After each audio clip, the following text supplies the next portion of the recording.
नमस्कार दोस्तों, आज की वीडियो में हम बात करेंगे डाइटरी फाइबर्स के बारे में। मैं डॉक्टर चंदन आप सभी का आपके अपने चैनल मेडिकल हब में स्वागत करता हूं। चलिए शुरू करते हैं।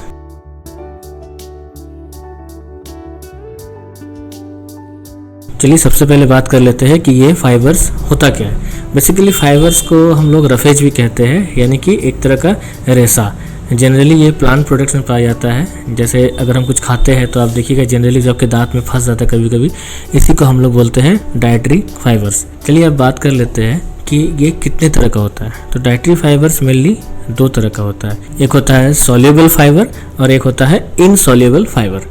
अभी सॉल्युबल फाइबर का मतलब होता है कि जो आपके बॉडी के अंदर के मॉइस्चर के साथ मिलकर एक जेल जैसा रचना बनाता है, और इनसॉल्युबल फाइबर मतलब होता है वो फाइबर्स जो आपको पानी में नहीं घुलता है और वो आपके स्टूल का यानी आपके मल का जो है बल्क बनाने में काफ़ी मदद करता है। चलिए तो आप बात कर लेते हैं कि फाइबर्स खाने का जो जनरल हेल्थ बेनिफिट है वो क्या है। तो फाइबर्स खाने का सबसे पहला फ़ायदा है वो है डाइजेस्टिव हेल्थ। ये आपके पाचन तंत्र के लिए काफ़ी अच्छा होता है। ये क्या करता है कि आपका स्टूल के बल्क को बनाने में काफ़ी मदद करता है और आपके बाउल मूवमेंट में काफ़ी हेल्प करता है, जिसकी वजह से आपको कॉन्स्टिपेशन का खतरा काफ़ी कम रहता है और साथ ही इसी वजह से आपको हेमोरॉइड जैसे बीमारियों से भी बचने में काफ़ी मदद मिलता है। इसका दूसरा फायदा होता है ब्लड शुगर कंट्रोल। फाइबर्स आपके शरीर में शुगर के एब्जॉर्प्शन के प्रोसेस को काफ़ी हद तक स्लो कर देता है, जिसकी वजह से आपके खून में शुगर का मात्रा बढ़ता नहीं है और आपका ब्लड शुगर काफ़ी कंट्रोल रहता है। तीसरा है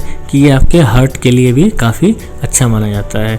ये आपके कोलेस्ट्रॉल के लेवल को रिड्यूस करता है, यानी कि जितने भी सॉल्युबल फाइबर्स होते हैं ये आपके एलडीएल के लेवल को रिड्यूस करता है, क्योंकि ये कोलेस्ट्रॉल के एब्जॉर्प्शन को काफ़ी हद तक रोक देता है, जिसकी वजह से आपके बॉडी में कोलेस्ट्रॉल नहीं बढ़ता है और जिसकी वजह से क्या होता है कि आपका ब्लड प्रेशर भी कंट्रोल में रहता है, आपका ब्लड सर्कुलेशन अच्छा होता है और आपका हार्ट भी काफ़ी हेल्दी रहता है। इसका चौथा फायदा होता है वेट मैनेजमेंट में। आप जितना भी हाई फाइबरस डाइट खाएंगे उतना ही ज़्यादा मदद होगा आपका वेट को लॉस करने में। क्या होता है कि जो फाइबरस डाइट होता है उससे एक सैटिस्फाइड का फीलिंग होता है, यानी कि आपका पेट काफ़ी जल्दी भर जाता है, जिससे आपके ब्रेन को ये सिग्नल मिल जाता है कि खाना अब बंद कर देना है।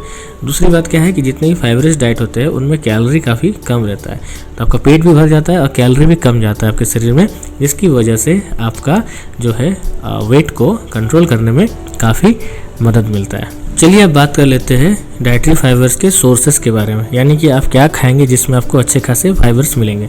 तो सबसे पहला फाइबर्स का जो सोर्स है वो है फ्रूट्स, यानी कि जितने भी फल आप खाते हैं उनमें काफ़ी अच्छे मात्रा में फाइबर्स आपको मिल जाते हैं। जैसे कि सेब हो गया, एप्पल लेकिन छिलके के साथ, बनाना हो गया, ऑरेंज हो गया, बेरीज जितने बेरीज होते हैं, चाहे वो स्ट्रॉबेरीज हो, रास्पबेरी हो, ब्लैकबेरी हो, जितने भी स्ट्रॉबेरीज होते हैं, यानी ओवरऑल जितने भी आप फल खाते हैं उनमें आपको अच्छे खासे फाइबर्स मिल जाता है। दूसरा जो फाइबर्स का सोर्स है वो है वेजिटेबल्स, यानी सब्जियां, खासकर हरी पत्तेदार सब्जियां। चाहे आप ब्रोकली खा ले, चाहे आप पालक ले ले, चाहे आप ग्रीन पीस हो या कैरेट हो, जितने भी हरी सब्जियां आप खा रहे हैं इन सारे हरी सब्जियों में आपको अच्छे खासे फाइबर्स मिल जाते हैं। तीसरा फाइबर्स का सोर्स है दाल, लेग्यूम्स। हाँ, जितने भी तरह के दाल है या जितने भी तरह के बीन्स ले रहे हैं, जैसे कि ब्लैक बीन्स हो गया, किडनी बीन्स, वाइट बीन्स, जो चना होता है, जो मूंग होता है, इन सब में आपको अच्छे खासे फाइबर्स मिल जाते हैं। चौथा जो फाइबर्स का अच्छा सोर्स माना जाता है वो है होल ग्रेन्स। होल ग्रेन्स में आप ओट्स हो गया, किनोआ, ब्राउन राइस, बार्ली, जितने भी छिलके वाले ग्रेन्स होते हैं उन सब में अच्छे खासे फाइबर्स मिल जाते हैं। पांचवा सोर्स आप मान सकते हैं जितने भी तरह के आप नट्स और सीड्स होते हैं, यानी कि जैसे कि आलमंड्स हो गया, chia seeds, flax seeds, pumpkin का सीड हो गया, इन सारे चीज़ों में आपको अच्छे खासे फाइबर्स मिल जाते हैं। चलिए अब बात कर लेते हैं कि आखिर आपको पर डे कितना फाइबर्स लेना चाहिए। तो पुरुषों के क्षेत्र में यानी मेंस के लिए अगर आप 50 साल से आपका उम्र कम है तो लगभग 38 ग्राम पर डे के हिसाब से आप फाइबर्स ले सकते हैं, और अगर आप 50 साल से आपका उम्र ज़्यादा है तो लगभग 30 ग्राम पर डे के हिसाब से आप फाइबर्स ले सकते हैं। और अगर वुमेन का बात करें यानी महिलाओं का बात करें तो 50 साल या उससे कम उम्र अगर आपका है तो आप कम से कम 25 ग्राम पर डे के हिसाब से ले सकते हैं, और अगर 50 साल से ज़्यादा आपका उम्र हो गया है तो आप 21 ग्राम पर डे के हिसाब से फाइबर्स ले सकते हैं। तो ये सारे फैक्ट्स थे जो आपको मैंने फाइबर्स के बारे में बताया। आशा करता हूँ ये वीडियो आपके लिए काफ़ी इन्फॉर्मेटिव है। अगर ये वीडियो अच्छी लगती है तो प्लीज़ इस वीडियो को एक लाइक कीजिए, हमारे चैनल को सब्सक्राइब कीजिए, ताकि इस तरह के और भी वीडियोज़ बनाने के लिए मैं हमेशा मोटिवेटेड रहूँ। मिलते हैं नेक्स्ट वीडियो में, तब तक के लिए खुश रहिए, स्वस्थ रहिए, धन्यवाद।